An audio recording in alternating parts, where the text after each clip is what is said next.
بسم اللہ الرحمن الرحیم السلام علیکم ورحمۃ اللہ وبرکاتہ۔ درود و سلام ہمارے حضور صلی اللہ علیہ وآلہ وسلم پر، آپ کی آل پر، صحابہ کرام پر۔ ویورز، آپ دیکھ رہے ہیں، میں پہلے بھی ایک ویڈیو بنا کے دکھاتا رہتا ہوں سوریاسس کے حوالے سے، جسے چمبل بھی کہتے ہیں تو چمبل بھی کہتے ہیں۔ اس کا علاج تو پورے ورلڈ میں نہیں ہے۔ آج ایک بھائی اور تشریف لائے ہمارے پاس، فرسٹ سیٹنگ کروا رہے ہیں، آ کر ان سے پوچھتے ہیں کب سے ہے، اور انہوں نے ڈاکٹر حضرات سے جو میڈیسن جلد اسپیشلسٹ ہیں، بڑے بڑے ماہرین بیٹھے ہوئے ہیں، ان سے کتنا علاج کروایا اور کیا کیا میڈیسن کھائی، آئیے ان سے بات کرتے ہیں۔ جی اپنا نام بتائیے گا۔ جی ظہیر احمد۔ یہ ظہیر صاحب، آپ کو کب سے ہوا یہ فریسس؟ سر یہ مجھے تقریباً 1 سال سے اوپر ہو گیا۔ کیا علاج کروایا اب تک اس طرح آپ نے؟ پہلے تو میڈیکلی کرواتے رہے ہیں۔ کہاں پہ گئے آپ؟ یہ کیا کہتے ہیں، میو ہاسپٹل وغیرہ میں گئے ہیں، سروس ہاسپٹل گئے ہیں، 1-2 جگہ اور گئے ہیں کلینک وغیرہ پہ۔ یہ ادھر گارڈا ٹاؤن میں کلینک اسپیشلسٹ تھے، ان کے پاس بھی گئے ہیں، تو کوئی افاقہ نہیں ہو رہا تھا۔ میڈیسن کھانے کے دیا انہوں نے، لگانے کے دیا تھا؟ کیا لگانے کے لیے بھی دی ہے اور کھانے کے لیے بھی دی ہے۔ آپ یہ بتائیں ظہیر، اس کے کرنے سے وہ بڑا ہے یا کم ہوا ہے؟ بڑا ہی ہے، کم تو 1% بھی نہیں ہوا۔ پھر کیسے آپ کا خیال ہوا کہ سنت کے علاج مجھے کروانا بس چاہیے؟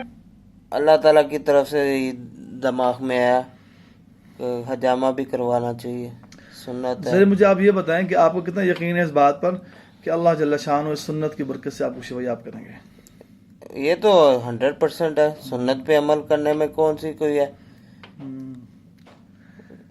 ٹھیک ہے، اللہ تعالیٰ مجھے خیر دے۔ یہ بتائیے گا، کٹ کے بعد لوگ ڈرتے ہیں، کٹ کے بعد بہت پینفل ہوتا ہے جی؟ نہیں، پین فل اتنا نہیں ہے، بالکل لائٹ سے بالکل نارمل سی، بس ہلکا سا ایک ہوتا ہے۔ چبھن سی جیسے ہوتی ہے۔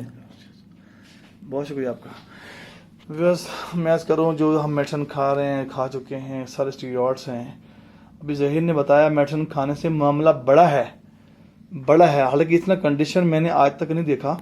ایک ہمارے پاس 4-5 سال پہلے جمیل صاحب آئے تھے، آپ نے دیکھا ہوگا ہمارے یوٹیوب چینل کے اوپر، بہت بزرگ تھے، 65 ایج کے تھے، ان کا نام تھا محمد جمیل۔ ان کو 25 سال سے ایشو تھا، 25 سال سے ایشو سے معاملات تھے، بڑھتے بڑھتے کافی آگے چلے گئے تھے ان کے، تو اللہ جل شانہ نے پھر 6 ماہ علاج کیوایا الحمدللہ، تو 70% ٹھیک ہو گئے تھے اللہ کی رحمت سے۔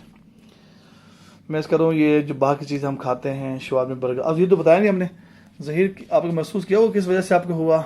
جی یہ باہر کے کھانے وغیرہ بھی چھوڑے ہیں تو کچھ فرق پڑ رہا ہے۔ باہر کیا چیزیں کھاتے ہیں؟ یہی برگر، شوارمے، چکن، پیزا، جو بھی چیز باہر کا، کچھ بھی چھوڑتے نہیں تھے۔ ویسے آپ نے سنا یہ باہر جو چیزیں ہیں نا، جو بریلر خاص طور پر یہ کینسر کی جگہ بنتی ہے، کینسر کی وجہ بن رہی ہے، اور یہ جو انجیکشن لگاتے ہیں اسٹیرائڈ قسم کے، وہ یہی ہوتے ہیں۔ تو میں آپ سے عرض کروں گا کہ آپ ان کو بچائیں، اپنے پیاروں کو بتائیں، سنت پر آئیں، سنت پہ آئیں گے تو انشاءاللہ شفا ہوگی۔ وہ علاج بھی ان سے کروانے ہیں جو علاج کرتے ہیں۔ جزاکم اللہ خیر۔